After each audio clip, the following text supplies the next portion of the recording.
Bro, I legit thought that you was going to play an intro, but since you didn't, I guess I'll start the show anyway. You know, welcome to the 5 Reasons Sports Post-Game Show, a.k.a. the Post-Up. Even though there are no games, we decided to do a post-game recap of the draft lottery. So, I'm joined today by probably the greatest panel 5 Reasons Sports has ever fielded. We got the cap guru, Adam Barai. We got the culture captain of 5 Reasons Sports, Greg Sylvander. And the Alex Toledo. You can continue to say it's not a thing, but everybody knows that it is. So, guys, the draft lottery was tonight. We saw Detroit get the number 1 pick. Houston got number 2. Cleveland at 3. Toronto at 4. Blah, blah, blah, and so on and so forth. We'll start with you, Greg. Greg, what did you think of the draft lottery, how it turned out, and what do you see happening during the draft? Adam and I were talking about this pre-show. Like, it was probably best case scenario from the Heat's perspective, just because Toronto didn't pop up in that 1 slot. That would have provided some interesting wrinkles to what they'd be able to do this summer. Detroit, to me, is a non-threatening scenario, so let them have the number 1 pick, whatever they plan to do with it. I'd imagine they'd keep it and take Cunningham and try to build around him. But who knows? Like, they do dumb stuff, and maybe they'll trade it for, Andrew Wiggins or something stupid like that. So, not that I'm trying to slander him, Chef Trilly, and I know that's your boy, but ultimately, like, what else are we taking from this? Orlando has the 5th and the 8th pick, and they'll probably mess that up. Golden State has the 7th and the 14th pick, which I think that they can do stuff with. So there's some interesting stuff there. But from Miami's perspective, it's kind of status quo. So I think we got an interesting question from Ryan Ewing. Excuse me. In the comments, he said, "Does this mean that Jeremy Grant may be available?" Alex, I'll throw this to you. You think it's a foregone conclusion that Cade Cunningham is going 1? So do you think that this makes Jeremy Grant a little easier to pry away from Detroit? Yeah, I don't know, man. That's I'm not sure, because I think of Cade as a 3. I'm definitely not a draft guy. Either way, even if he was a 4, they just signed him last year going into a rebuild. So I don't see why they're gonna, dump him after 1 year when nothing really changed. Like, I would just see how it works out together, because those are really, like, they're in the point right now where they have to be stockpiling talent. They can't be picking and choosing because of position. Like, they need talent, period. So, agree with what Leif said. It's good that the Pistons got number 1 and not another team, as far as from the Heat's perspective. And, hope the Pistons can, and Dwayne Casey can do right with Cade Cunningham, because that guy is a hell of a talent. I felt like I was the odd man out because I had a random name and the rest of you use your real name, so I changed my name to my real name too, so I could be a part of the crowd. Peer pressure. You're right. So Adam, bro, give me your biggest takeaways from the draft lottery selection and everything. I'm looking at it right now. I think, correct me if I'm wrong, but have the Cavs never not moved up? Because they're always moving up. I think the Cavs are the team to watch for me, because I'm looking at the draft this year, and I know it's very guard heavy. And I just think that if Cleveland's at 3, and we know they already have Darius Garland and Colin Sexton, are they going to hold on to the 2 of them? We know Cade is going to go 1. The Rockets, no idea what they're going to go. They're probably going to go maybe Evan Mobley, maybe Jalen Green, Suggs. I don't know. But the guards are there. So is this when they're going to move on from Colin? And then obviously the Raptors ending up at 4. That's a good thing. I was relieved that they didn't go to number 1, because I felt that if they were to get a number 1 pick, number 2, they could trade that and entice Kyle to stay. So I'm happy that they stayed at 4. But other than that, I don't think there was much of a problem. I don't have any issue with the Magic getting 5 and 8 at all. Like Leif said earlier, who cares? They're rebuilding. They're not trading any of those picks. I just say that the Cavs are where the interest really starts. Yeah, so I think we got an interesting question here, and they're talking about the pick from Houston, and I thought it's a Leif because it seems to be somewhere in your area of expertise. The pick from Houston, is that for this year or next year? Did we get a pick from Houston? That we got from Houston? Yeah. That's a great question. I don't know that off the top of my head. Yeah. I felt like we traded every second round pick from now to the end of time. So that's news to me. But I did think maybe there was one that we squeezed in there amongst all those years. But I don't know the answer to that question off the top of my head. I know that they do not have a pick in this draft. And there's a chance that they could try to buy into the second round, I think, because of the unguaranteed nature of those contracts going into a season and the flexibility they award. So I wouldn't rule them out in the top of the second round, but like, I don't think they're buying a first round pick. I mean, do any of y'all see the Heat buying a first round pick? Yeah, no, I don't think that the Heat are going to give up anything that is going to put them into the first round, not for a prospect that'll be that low in the draft, because I don't see them getting into the real prize here would be in the top 4 picks, right? No, top 8. Honestly, I think this is a really good draft. So I think any of these teams are going to be blessed with a really gifted playmaker. But obviously number 1 is Cade, So, but I think after 8, that's when you're really going to start to go down the depth chart with the players. Me and Toledo are in the same boat. I'm not a draft guy.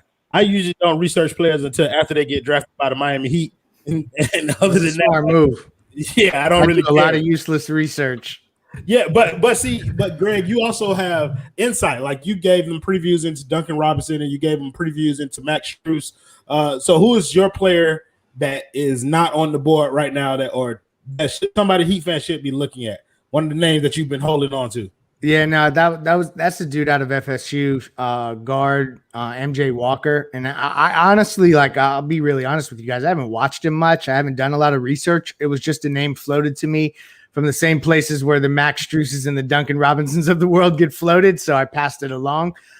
There's no guarantee he'll make it. Like, he could end up getting drafted in the late second round and they don't get him, because that happens with guys. Like, there's a lot of guys that's been on their radar, just like Duncan and Max Strus, and they've had to try to circle back on and never got the chance to get. Dorian Finney-Smith being one of the more recent ones that they really honed in on and then lost him at the last minute. So MJ Walker out of FSU, that would be the dude that I would watch out for, but probably not on draft night. Like, I feel like that's like after the draft is already over with. So the Heat, I expect them to be pretty quiet that night. Now watch, they'll trade the whole damn team somehow.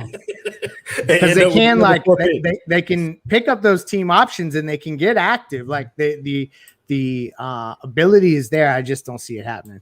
Yeah, so Alex, I'm going to throw you a question that I know you don't have an answer to, but just so that you can take the conversation wherever you want it to go. So in the comments, somebody said Isaiah Livers would be a great fit for Miami. That name sounds terrible. So would you prefer him or name to me? Yeah, him or Aaron Herring? Which one of those? That's a 2K generated rookie name.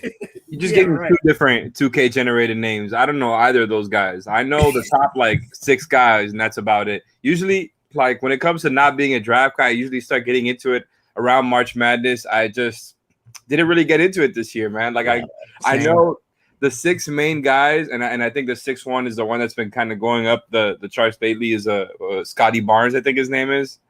So it's him. I know Evan Mobley. I know Cade Cunningham, Jonathan Kuminga, Jalen Green, and Jalen Suggs. Is that 6? Is that 6 or 7? I was going to say, it's like 3 Jalens in there somewhere. And all of them are like really interesting for different reasons. So I'm excited to see where those guys go. But I can't be over here talking about other guys that I just literally do not know their game. So I'm definitely qualified to talk about those 6 a little bit, but that's about it.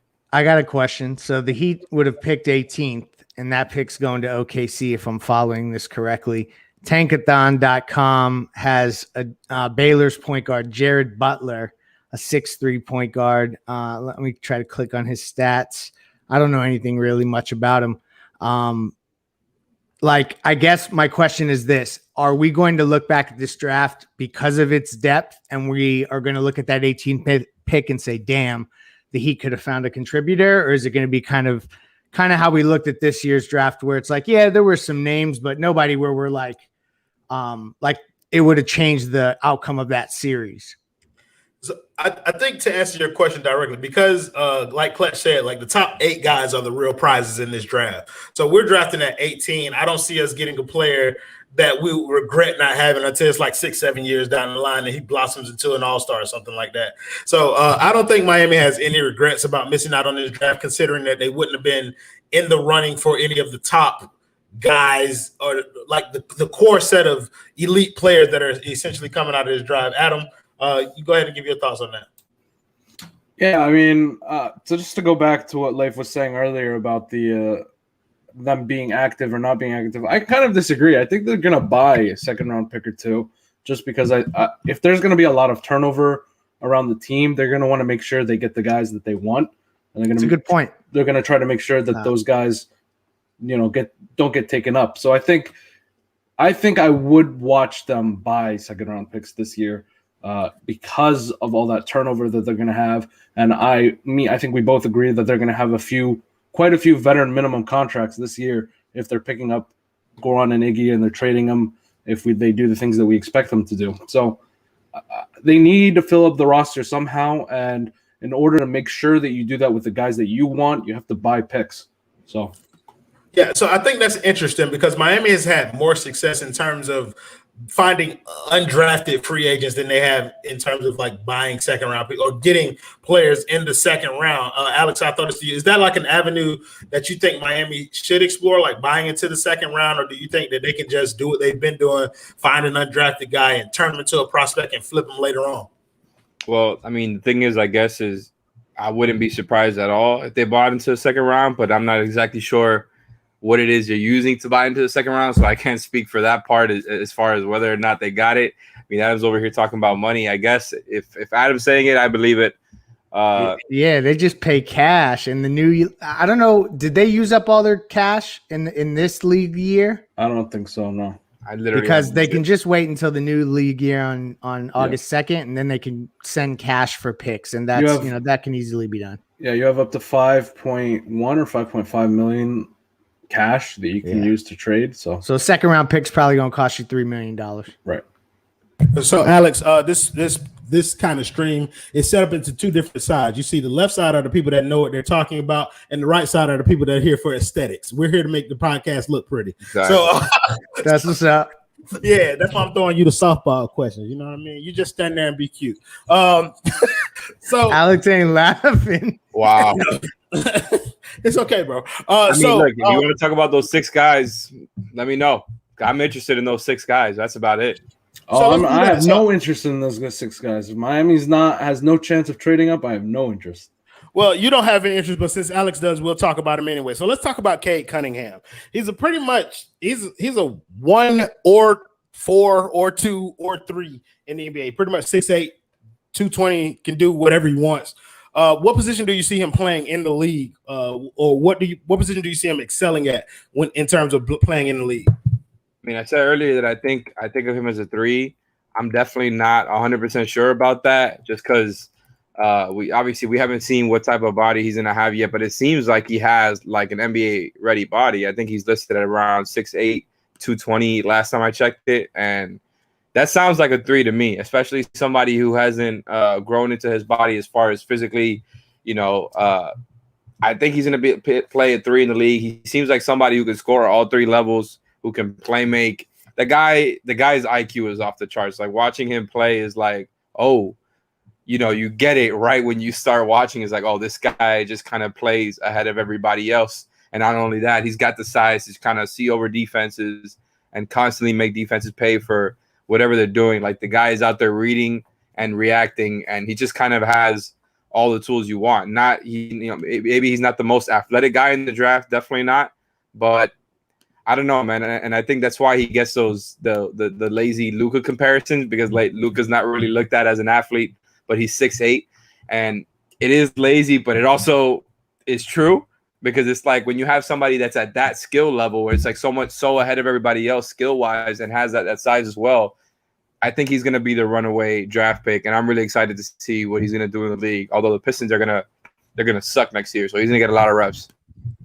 Yeah. So, Leif, I kind of want to circle back around to the second round draft pick conversation. If we go and we buy our way into the second round, doesn't that mean that we're giving up on a player like KZ Okpala or Max Strus, or is it that we're adding to the developmental program? How do you see that shaking out? Yeah, no, I think it would be adding to it, because I feel like you're going to need probably like a shooter like Max Strus on a low contract. Currently, until further notice, KZ Okpala, Precious Achiuwa, like those guys are on the books. So you have to consider them players. Like, if you were going to get a really top heavy roster, you may need to go with some of those guys for some portion of the year until somebody shakes loose via buyout or something like that. So I don't think that you're talking about replacing any of these guys. I don't know that they're going to stick with Gabe Vincent long term. Some of the other guys they brought in at the end of the season, Omer Yurt7, I think is how you say his name. I don't know enough about him. I have not heard much coming out of Miami's camp. He's a future MVP, Leif. Yep. So that's what's up. So, but they do have an option to have him on the books as well. So I think that they're going to look for specialists or guys with just high upside that they think they can mold. And, so that it's kind of, they're going to have to find guys like that if they're going to have 3 or 4 really high salary players, which if we think the kind of activity that's been indicated is going to transpire, then they're going to have to fill the roster with guys with low salaries. Okay, so I want to thank the guy Mudasik for his comment because I think it ties perfectly into what I want to get into. He said our draft is the trade market. Who are we trading for? Adam, I'll throw this to you because you talked about Toronto kind of sliding in the draft, and we kind of glossed over that topic. Why is that important for Miami? Because I don't think we went into depth as to why them not getting the number 1 pick is as important as them dropping down to number 4. Sure. I think if they had the number 1 pick, you can convince Kyle Lowry. Look, we have it's you, Pascal, Boucher, OG, and then we could trade Cade and get a Bradley Beal. We could get or just play with Cade, some sort of superstar, Zach LaVine. We could get somebody and we can compete for the East. So I think it's a good thing that they didn't get the number 1 pick because now it's not as enticing for him to return. Now it looks more like okay, well, we're going to head towards this rebuild because of the number 4 pick. I think another one to look at is New Orleans at 10. They didn't move up, they didn't move down.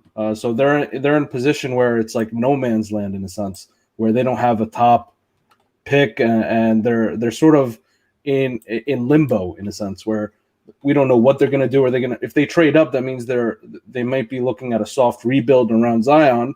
If they stay where they are, maybe they trade out, maybe they trade Ingram. So I think New Orleans is the other team we got to look at and make sure we emphasize how important it is to watch New Orleans and what they do, because I think that whatever New Orleans does in the draft is going to mirror what they do in free agency. If they trade up for a guard, Lonzo's not going to be there. If they trade out, that means they're looking to build a contender right away. If they stay where they are, does that mean Ingram's out? So I think New Orleans is the other team we got to look at. Okay, that's fair. So real quick question, because I don't know the answer to this. James Poe asks, are the Heat still paying Ryan Anderson? How long are we paying this man? He is $5.2 million as a dead cap hold. They waived and stretched him, so they're going to have him on the books through 2022, and I think even further past that. Bear with me, I'll tell you in 5 seconds. This is the last year? Yeah. Thank gosh. I'm so telling that's you. it. So it seems like he's been on there forever. Yeah.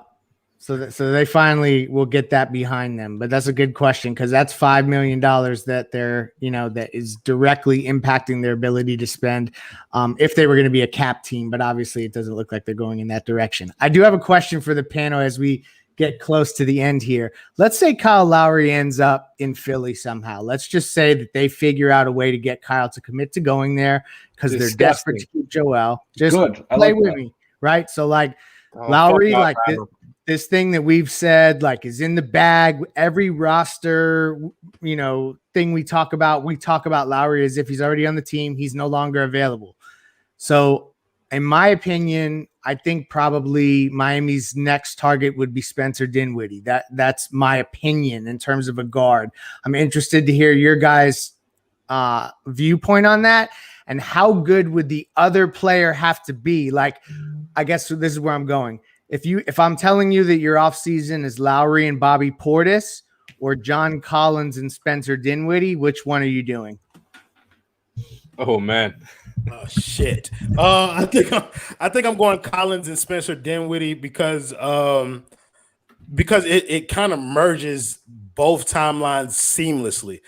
John Collins is a young player who can play with Bam for years. Spencer Dinwiddie is a player that can help the team win now. John Collins is also a player that can help them win now. But yeah, I think I just like that pairing better than I do the Bobby Portis and Kyle Lowry thing. But that's a great question, and I'm interested to hear everybody else's answer to it. That is tough, man. And you can insert different names, but you get where I'm going, right? Like two other players that maybe aren't at the level of Lowry that get you to that contention level, but you're able to still add them. I'm just interested to hear your guys' perspective on that. Man, that's a tough one. That's a real tough one. I mean, I didn't mean to leave y'all speechless. It ain't that tough of a question. I was literally gonna ask because I wanted you to get into this because I saw this question here from the commenter Sup123654 about the Miami's plan if they don't nab Lowry, and I knew that you were gonna go with the Dinwiddie stuff, but you just threw a wrench at all of us with this question, man. Like, I think I will go Dinwiddie and Collins. I think I'm not supposed to say that. I'm supposed to be against Collins every time. Because that's how Ethan paints us. But really, I think the Dinwiddie and Collins thing makes you a more dynamic team.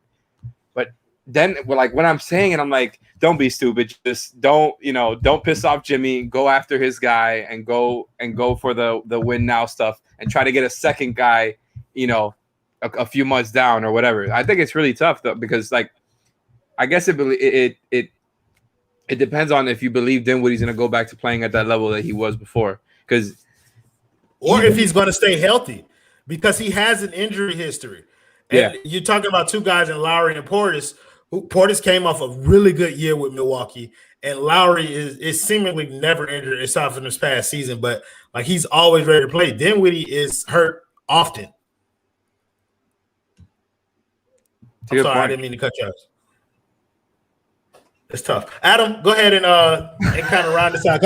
I feel like you're gonna pick the opposite of everybody. No, I'm going with you guys, but not because of the reasons that you guys are lamenting on. I think the big point is if Lowry goes to LA and he's in the Western Conference, he's not in the East, and two, if he goes to Philly, that means two things. It means they had to give up something to get him, and the only thing they could give up is either Ben or Tobias. So they're losing a piece.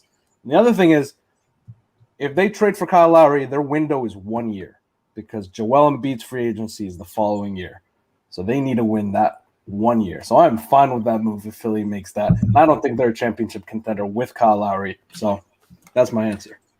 That's a pretty fair answer, and I think that's a good place to close this. We didn't intend to keep you guys long, so thank you guys in the comments for joining us as always, making the show much more fun than it would have been without you. Thank you to Adam Barad, Greg Sylvander, and the Alex Toledo for joining me tonight on this thing. And I think we have a video that we're going to play for you guys before we close out. So until we see you next time, play the other video, Adam. Toodaloo. All right, welcome into 5 Reasons to Bet here on the 5 Reasons YouTube channel. I'm Ethan Skolnick, Jim Rodriguez. I don't know where he is. He could get run over by a truck at any minute. But if he does, he looks good. He's wearing that BUSR hat, BUSR.com/5RSN. I've got the shirt. I'll put it on a little bit later. Doesn't quite match with the other shirt I'm wearing. But there you go, BUSR.com/5RSN. $100 deposit. If you go to that link, you get $100. We're giving you $100. You have to go to that link. Don't go to other links, or else Jim gets run over by a truck. All right, let's get to NBA here today. The Western Conference Finals that everybody expected. The Clippers without Kawhi, the Suns without Chris Paul for a second game. The Suns lead 1-0 in this series. As we know, the Clippers, they fall behind in series. They fall behind in games. So what do you like today? Well, listen, first of all, I am in paradise. That's where I am. I've got my victory cigar ready to go because Clippers-Suns. Now, the first game, the Suns were laying 4, and it took 2 late free throws by Phoenix to get that cover. I think it's going to be close. This morning, when I woke up and had my cafecito, the Suns were laying 5.5. I wanted no part of that. It has since gone down to the Suns laying 4.5. Still like first quarter and first half are exactly what you said. The Clippers are notorious slow starters. So the Suns are laying 1.5 for the first quarter. I'll take Phoenix minus that 1.5. And first half, the Suns are laying 2.5. I like the Suns in that. I think Phoenix is going to win the game. 4.5, maybe a little too rich for my blood. I think it's going to be close, but I'll take the Suns laying the 1.5 in the first quarter and laying 2.5 in the first half. All right, so fast start for the Suns at home.